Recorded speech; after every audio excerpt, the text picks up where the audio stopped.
Welcome everybody to the Truth webinar. We are super delighted to have another webinar in place today.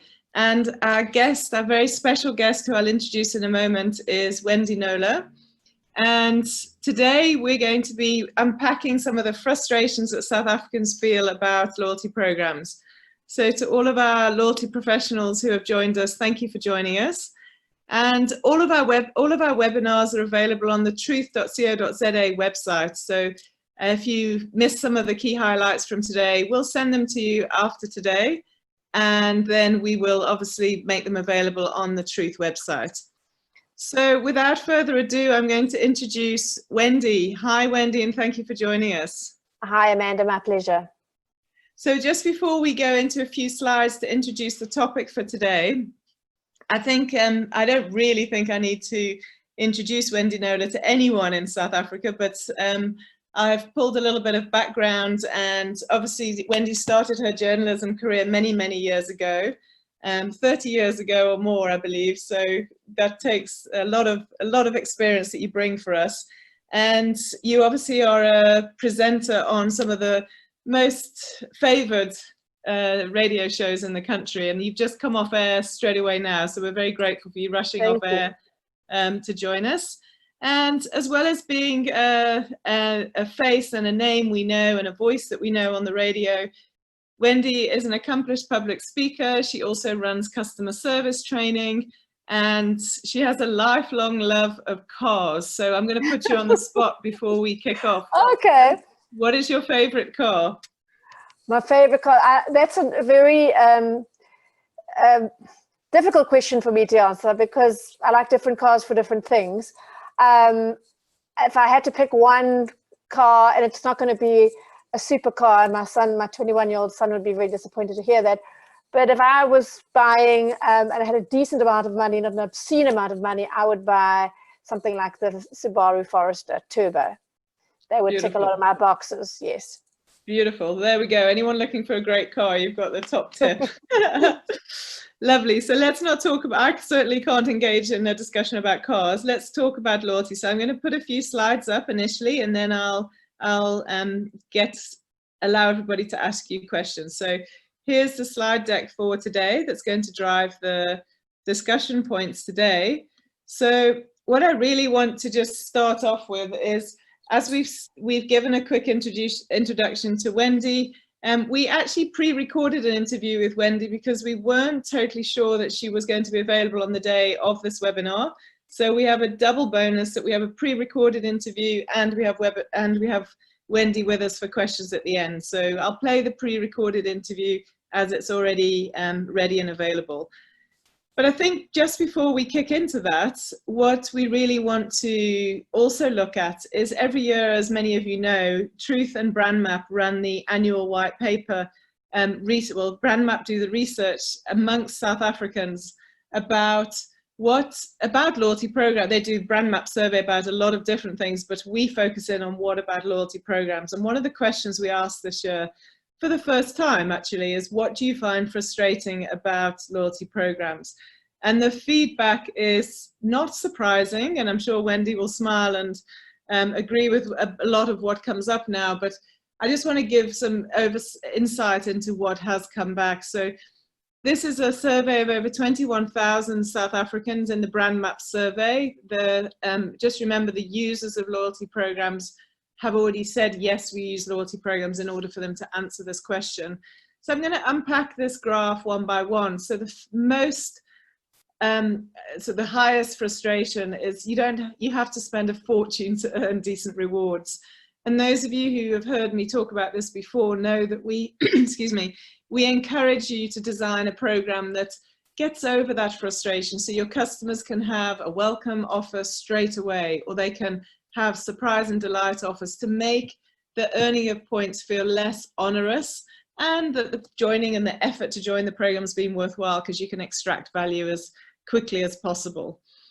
Then the next frustration is getting sent offers that aren't relevant to me. And I think, again, you've heard me talk about this before, that is a super big penalty, red card, if you're doing that in your loyalty program, because you're gathering the right information or data understanding of your customers, and you really need to make sure that the trust is built with your customers so that they believe you'll only serve them offers and products that are relevant for them.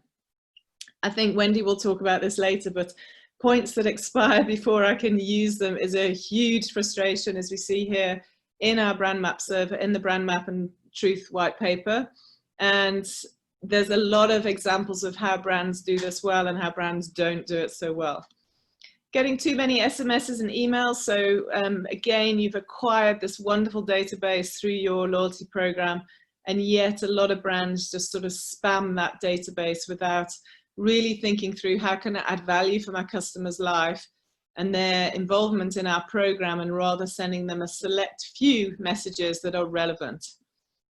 The next point here highlighted is redeeming points or rewards is too complicated. And this is a super important piece to take away, that actually the process of redeeming your points is as important as the actual monetary value associated with that prize or point. So if you're offering great rewards, but it's incredibly difficult to extract that value, it's very frustrating for your members. So you see here, we had last year Andre Larisma at our Leaders in Loyalty conference, and he just has a simple quote, but it's great. Redemption should be as natural as the buying behavior. Therefore, excel in your user experience. And often brands, unfortunately, miss this and don't excel in their user experience in the redemption process. Last but not least is the complicated registration process. So if it is a real mission to sign up to the program, a real effort, customers will start to question whether it's worth it, especially if you think about the first point here, that I have to do so much to earn rewards anyway. Am I going to bother with the registration process? And here I actually want to show you an example of how a brand launched in November last year and did quite the opposite and made it super simple for you to sign up. So Checkers Extra Savings, they talk a lot in their press releases about the success to date of the Extra Savings program. And we were lucky enough to have an interview with Neil Schroeder from the ShopRite group around the success. And one of the big things he talked about was the simplicity of this sign-up process. So well done, and your numbers of sign-ups are gargantuan in such a short space of time. So obviously customers appreciate that. So what I'm going to do now is play for you the video that Wendy and I had, our interview that we had very recently. And obviously anything that comes up in this video, please start sending me questions and I can ask Wendy, who is waiting to answer them for you. So here we go. So we're super excited to have Wendy Knowler join us. Wendy, thank you for joining us. I know that you're very, very well known in South Africa as a consumer journalist. I personally have had the opportunity to work with you as you are a judge on the South African Loyalty Awards, and I'm the chair of the judging panel. And we really value your input into that process. So thank you. Thank you for giving up your time today. I've got a couple of quick questions for you, and it's really just to get the feeling from the word on the street from consumers about loyalty programs. So my first question is, in your role, you hear from consumers about everything all the time. What is the overall sentiment that you get from consumers about loyalty programs? Well, bearing in mind, Amanda, that people only really feel motivated to write to me, to send me an email or a tweet or whatever if they're not happy with something. So I think the feedback I get that's positive is mostly anecdotal from people in my immediate circle. I only hear from consumers at large if they feel let down by a program. Other thing is, I mean, people, especially with the economy we're in, and especially this year, I think there's a very real appreciation and love of these programs, because you know it's perceived as a gift. Clearly, yeah, the whole back end of what it's doing for the company doesn't really concern them. They're just happy to get, you know, the luck. And then it starts becoming, as these programs have gained traction and people have, when you know the research, 4 to 6 or whatever pieces of plastic or apps or whatever. So it becomes, the consumer is becoming more sussed and is starting to become more discerning over which one works for them better in terms of ease of use versus how much bang they're getting for their buck. Yeah, absolutely. It's not always just about the quantum of reward, whether No. it is often, is it just a seamless process? Is it frictionless? Does it just kind of happen and so Yeah. on? So that's great to hear that from you straight away. What would you say are the three main frustrations that consumers complain about loyalty programs? Well, expiry of points would be the one. They feel very cheated. They feel, you know, it definitely influences a company's loyalty program, rather definitely influences people's buying habits. Otherwise, companies wouldn't do it.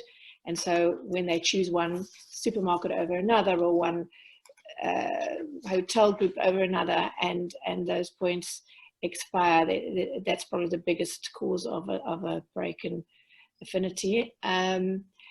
Moving of goalposts. So you could get, you know, 6 visits to a particular airport lounge, and then suddenly you had to be on a higher level of credit card, or you had to, well, they reduced it down to 2 or 3, and lack of communication around that. So somebody then thinks they're having a free visit and then gets billed. You can imagine that is just not good. Even if there's a lot of communication around it, I think it's inevitable that that's not going to land well.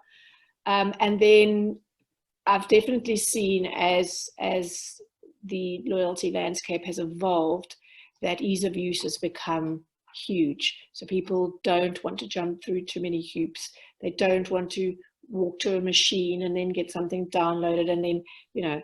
So I think the ones that make it as seamless as possible, and that give consumers the Bonsella, give them that prezi in the moment, in cash, or whatever way they want it at the till. It requires that where they are anyway. You know, it stands to reason that those are going to be the ones. They set the benchmark now, so it makes them less tolerant for more hoops from other loyalty programs. And you can see, I can certainly see how the ones that got it right are now influencing the rest, which has been lovely to behold. Yeah, stunning, great. So there's 3 really clear pieces of feedback there. Which one would you say is the most frustrating element that consumers experience? Was it the first one you mentioned, or which is the most? Gosh.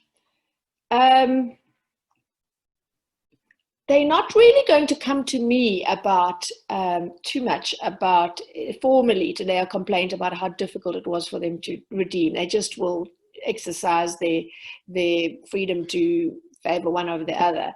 But I would say where they feel that they have been misled, anything that involves lack of communication, so something that changes where they're not, you know, they were maybe sent one SMS, you know, it's considered sneaky. So diluting the rewards, making points expire, those would be the top 2. It would make people come to me, and that would, I think, dramatically have the opposite effect of a loyalty program. So they would now actively feel betrayed by the company that they chose to be loyal to.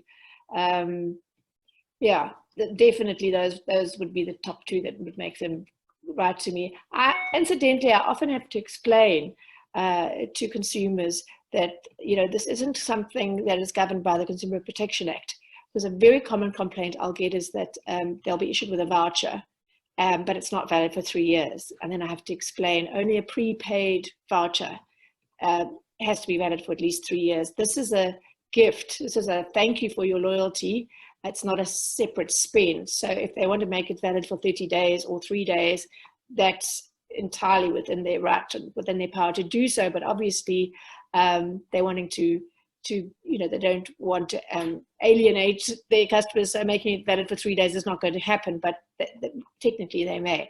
So that's a very common one I get, and I have to explain loyalty voucher versus prepaid voucher.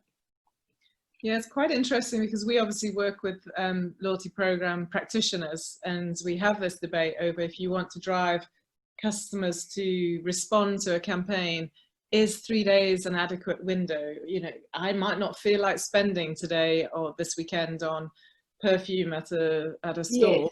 Yes. The validity is only for 3 days, but we understand as well from the retailer's point of view, if it's a retail campaign, that at the end of the day, it is a gift, Yes. and they're trying to drive a change in behavior. So it's a very fine line between, you know, the element of entitlement that then comes in, because there are so many programs now and they're so competitive, and so it is going to naturally lead to a little bit of entitlement where actually there is none at all. It's a sweetener, that's all it is. Yeah. Okay, I've got, if you were to sit opposite a loyalty professional and say, how can I maybe help you not do your job better, but give you advice? I hear from consumers all day, every day. What 1 or 2 things would you say to them they must get right? I think communication, first of all, to be really overdo communication on every level. Now, from how to join to when things change, whether it's, we're now going to be expiring your points by this date, or there's been a change in how the number of rewards you're going to get, the points per spend or whatever, especially the tricky stuff. Don't make the mistake of sort of saying, well, we told you there was that email or this whatever one-off thing. Rather, as you know, if you're trying to downplay something that you know won't land well, it is going to backfire. It's going to be all over social media. So rather be as transparent as possible. Make sure that no one cannot be aware. I mean, there'll always be a few, but generally, and explain yourself. So I think downplaying something that's that will be perceived as negative is never the way to go. And ease of use. So really try and think of it. This sounds so simple, but I can see in practice not always taken on board. Is just put yourself in the role of the consumer. Take yourself out of that boardroom and out of what you're getting out of the program and what you're hoping to get, and think about how it works for the consumer especially in terms of redemption, and look at your redemption rates and see if there's something you can be learning from them. Because if you're not looking at it from the consumer's point of view, then your competitors are going to get ahead of you. That's really it is yes, of course they're gains for the companies. They're huge gains, we know that, but the consumer's not thinking of that at all. They're just judging you on what you're giving them, how you're giving it to them, and whether you are respecting them enough to communicate to them in the ways that they want to be communicated to, and very simply. Yeah, absolutely. Fantastic advice. Thank you. So my last question to you, because I know you're extremely busy and we had a limited time today. My last question, I'm really putting you on the spot here, is if you could name one program that's from maybe the lack of complaints that you get, or from the compliments you may get, but as you say, you maybe don't get too many compliments, which program that's operating in South Africa do you think is getting it most right? Just one. Do I have to single out just one? You can say more than one if you like. Well, I think Clicks. I think it's been around a long time. I was one of the early ones when they were still issuing the paper vouchers. I was a new mom and was buying my nappies, etc. And it was, you waited for that little thing to be posted to you and whatever. And now just a really, really user-friendly app. I think they do a fantastic job of there's not a chance you would ever shop at Clicks and not know that they have a loyalty program. They tell you what your balance is every time. They don't just put it at the end of the till slip. They give you the choice. And I just think so every time you're at a Clicks till, you get a sense of, I've got this free stuff. Whether you choose to use it then or not, I think that's the gold standard for me, and that kind of retail offering. And then I must say I'm not an F&B client, and I never have been. But my work, and more specifically judging the last 2 years, your awards program, and being exposed to the full story of how eBucks works, its history, and more importantly, how it too has dramatically evolved, expanded over the years. the use of technology, etc. I think it's really, really gold standard as well, and how they haven't sat back and sort of coasted. There's huge innovation that happens all the time, and as I say, it's hard to think of another program that performs at that level and with such breadth and length and efficiency, because my inbox tells me that they are ticking all the boxes, because I don't even think I get a handful of complaints in a year, maybe one or two, and that's, you know, as I say, people write to me when they're upset. So yeah, I think those two I would single out. Thank you so much. I did put you on the spot there, and I need to put a little precursor that the results of the South African Loyalty Awards are not out yet. I have no idea, you're right. And what Wendy has just said isn't a reflection of the overall results at all. We don't know. And we have a panel of 10 judges. But it's absolutely fantastic to hear from one of our judges. And Wendy Knowler, very well in touch with the South African consumers. So it's been a real honor to have you chatting to us. And I know the loyalty practitioners in South Africa who log onto our webinars will really enjoy this. So thank you very, very much. You're welcome. Thanks so much, Amanda. So thank you, Wendy, for the interview. I'm just going to stop sharing my screen. So yes, and just interestingly, the judging for the Loyalty Awards 2020, the judges actually come together next week. Wendy's one of those. So there's absolutely nothing in any of our discussions today that have any relevance for the judging announcement of the South African Loyalty Awards for 2020. So obviously what Wendy shared with you is her personal opinion, but it's great to hear, of course. You did single out two brands as I put you on the spot, Clicks and eBucks. I do know that some of the Clicks team are online, so I'm sure they gave themselves a little cheer when they heard you say that. So without being prompted, Wendy, if you look at the slides that I showed earlier, you in the interview immediately said a couple of things that I just want to highlight. That you talked about expiry of points, and you talked about the ease of redemption of rewards, and without those two, the rest of it, if they're hurdles, that's a big problem. So what I want to do now is just open the floor to questions. So I've got the ability to see questions in front of me. Just quickly having a scroll down, and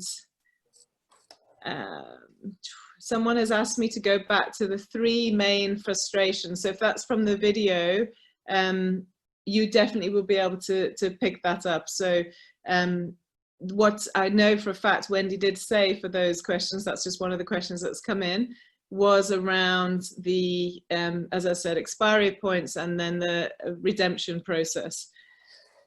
The third one, if I can jump in, was most definitely when the, are you hearing me? Is everyone hearing me? When the loyalty program chooses to dilute the offering. So when Pick n Pay, the smart shopper thing, when they doubled the spend for the point, I think that was the biggest number of complaints I'd ever got from around a loyalty program. And it was around not the fact that it, well, partly that it happened, obviously, but the perceived lack of communication around that. So that's what I was alluding to when I said, if you've got something that you know is not going to land well about your program, do not make the mistake. It's very tempting to sort of say, well, we put it on our website, or we sent you this one email on the 12th of February.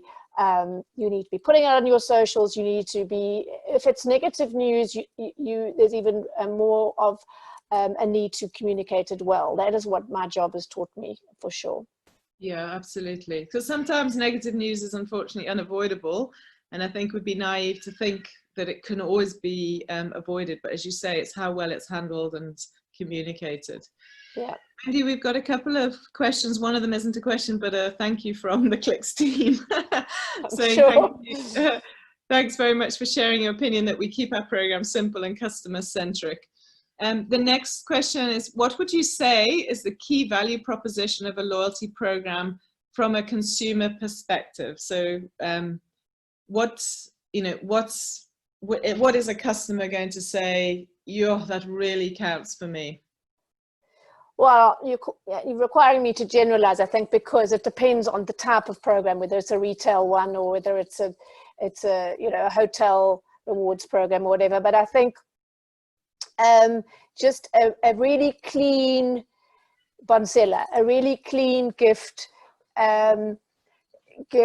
for your thank you for your loyalty that is good value and that is easily redeemed. And I think now, even before COVID, times were tough, but I think the ability to redeem in the way that you want to redeem, so in the cash right now or save it for later, something in the moment as you're spending, some payback, a discount, or you'll be able to redeem your points value in cash. I think something in the here and now, and that's very tangible, is certainly what they're after and what they appreciate. Great, thank you. Thank you. And the other question in the link to this, I'm just going through them as they come in. What job does it do for a client? I'm assuming, Jaco, you mean the actual brand itself. Maybe that's something I need to answer. Effectively, brands can actually use a number of different strategic levers to why they choose to do a loyalty program. I don't know if I'm answering the question you want here, but it could be incremental sales, it could be better service offering, it could be client retention or client surprise and delight. So it really depends per customer, per client. And what I've learned in the job that we do at Truth, and we have the privilege of working across the most phenomenal brands, and some of them are the big blue chip brands, and some of them are smaller players and random industries. All of them are different. And even when you anticipate that they'll all say increase sales or client retention, actually it's not always as simple as that. So there's some nuances there that we encourage our clients to really understand before they launch into designing the program, because the actual design has to respond to your strategy and why you want to do it. And another question, sorry, Can I just jump in there? What's in it for the brands? I think obviously you're in it to grow your market share and increase spend and all the rest. But if that's where you start, I mean, I don't understand the industry, but I can tell you as someone who works in the consumer space, if that's your, so you can tell now the background birds were not mine, by the way. They're mine, I'm sorry, they're so noisy outside my window.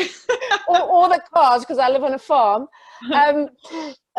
If you don't start out by saying, how are we going to give back to our customers? How are we going to make our customers feel valued and that they're getting something extra from us and thereby increase their loyalty to us?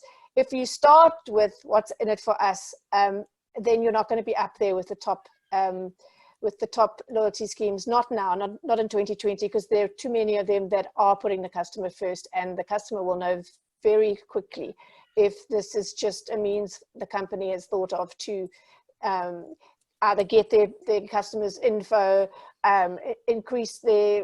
meet their targets, or whatever it happens to be. It has to be something that you genuinely feel it is going to work for your customers. Wonderful. It's such a great starting point. And I think so many of the businesses we work with, or they don't start actually with that question, Wendy. They're starting with what's in it for us versus what your words, how are we going to make our customers feel valued? So that's brilliant. Actually, I think that's the headline to the webinar. Actually, I like that. There's another question from Jaco. What are the best strategies to motivate your loyalty members to redeem points? So I'm not sure if you have anything top of mind, or we could give some ideas there, but I have to say, always, I'm the one that tells you what you're doing wrong, and what the things you shouldn't be doing, because that's what people come to me with. So I'll give you an example of ease of use. Is my bank has a loyalty program, and I accumulate points, and I live in Stellenbosch, and the Cape is having a particularly wet winter, and just not enough days to dry our clothes. It's sort of easing up a bit now, but anyway, I needed a tumble dryer, and I thought, oh great, I have exactly the amount of points. It's a bleak year. Journalists I certainly took a 30% pay cut. Things were not good in the middle of winter. And so off I went. And My partner is with another bank, and he just literally on his app transfers his loyalty points into his credit card and then pays. So I tried to do that in the store and I couldn't. So I got hold of my banker and he said, no, you've got to create this account and then you've got to transfer. Just the absolute opposite of what a loyalty program should be. And the other thing is they send me these SMSs every month that say, well done, your friend earned you this many points on tier 3. However, if you were on tier 4, you would have earned this, but they never tell you how. Isn't that just not a colossal waste of an SMS? Or maybe they don't want you to get there. I don't understand. So as I say, I'm the expert at telling you what you're doing wrong. How you fix it is Amanda's job. Over to you. I think what you just said, that last point, where I've seen one of the banks that you've already mentioned as your sort of favorite loyalty program from consumer reaction, eBucks. Yes. If you'd asked us 5 years ago, they weren't doing this, but now I am banking with eBucks, so I have first-hand experience. They do tell you how to get, they do say exactly that, like had you been on level 5, you would have got this much discount or this much back in eBucks. But they give you one click onto a very, very straightforward website that says, do these 3 things and you can get to the next level. Do these 7 things and you can get to the top level. So it really, as you say, there are hurdles in place. There are reasons that some programs have complex tiers. And I don't criticize them for that if the consumer can navigate their way around it with their help. But Jaco, I don't know if we answered all your questions, but I'm going to move to another question. Stephen has asked, in a retail environment, what percentage redemption rate over a year would you say is the benchmark? So I think I should answer this, Wendy, if you're okay with that. It's probably an industry question. So it's a really good question. So we always encourage our clients to look at some benchmarks of approximately 65% here. But I believe those days actually are starting to be in our past. If I look in a rear view mirror, you hear of brands talking, well, some of the top loyalty brands, when I say top, the ones that won the South African Loyalty Awards last year, or some that come out top in the Truth and Brand Map white paper, they are to eBucks again. I'm sorry to keep mentioning them, but they do talk about a 90% redemption rate. I've had the privilege of reading through all of the entrants to the, as has Wendy, all of the entrants to the South Africa Loyalty Awards that are being finally judged as a collective next week. And some of those brands are starting to talk about seriously higher redemption rates than a sort of 65%. So I don't think I have an exact figure, but hopefully that gives you a sense that those redemption rate numbers are going up. Why? I think a couple of things. Number one, consumers need it. They need, if the rewards are really adding benefits and cashback and an ability to make things more affordable in these, as you say, terribly cash-strapped times, it's helping, and it's helping the wallet, it's helping the bottom line. And secondly, the loyalty brands really have got so much better at making it easier, apart from your experience for your tumble dryer, Wendy, but they really have. I mean, some of the ways you can redeem these days is literally a click and you're away. So yeah, those numbers are going up, so it's a good one to watch, and globally as well. I'm picking that up. It's not just a South Africa thing. I'm checking if there's any other questions. We normally like to keep our webinars to half an hour, so we're past the half an hour mark, but that's always a good sign if people are asking questions. So there are no more questions in the immediate term. What I can do is ask Wendy and I just to stay online for a couple more minutes. And if you, everybody who's listening in, thank you so much. We will make this available. If you have heard what you need to hear today, feel free to drop off and we will end this when the questions have absolutely finished. So I'll just keep checking for a couple of seconds longer. I'll share a story because I'm a storyteller. I never used to shop at one particular, can I name them? Well, I don't know if I don't think they're in that one. Anyway, I won't. One particular supermarket group just wasn't in where I lived in Durban or in Cape Town's City Bowl. But I moved up to Stellenbosch, and everywhere you go, there's this brand. And whenever you shop there, they say, do you have a whatever card? And I say no, because I kind of, long story short, I didn't really fancy joining. But since lockdown, since March, I've been to, I don't know how many different ones in the area, and we say no, and not a single teller has ever said, would you like to be? Here's the thing, and this is how you do it. And I think, what an unbelievable waste of lost opportunity. I mean, Yeah. it's just like almost, well, if you haven't joined our club already, well, sorry for you. It's that kind of, why wouldn't they? And then I eventually asked, and they toddled off to another till and got me a little thing with a phone number on it or something that I must phone to, rather than Checkers, hauls out the form right there. It's quick, it's easy, do it here. So well done, Checkers, if you're in the audience. But I just thought, it doesn't kind of inspire me to even want to become part of their program, because I don't have confidence that they sort of on their game. Anyway, just an observation. I'm second guessing who you're talking about, but I won't name and shame.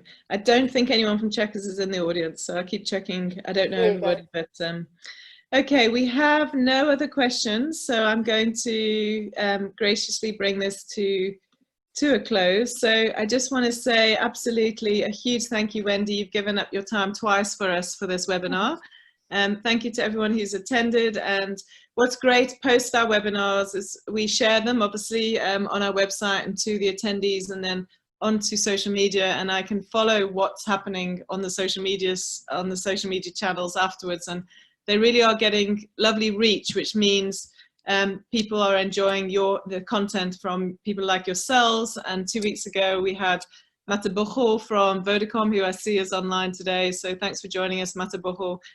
We appreciated you 2 weeks ago, just as we truly appreciate Wendy today. So thank you very much, everybody, and we'll be in touch very soon.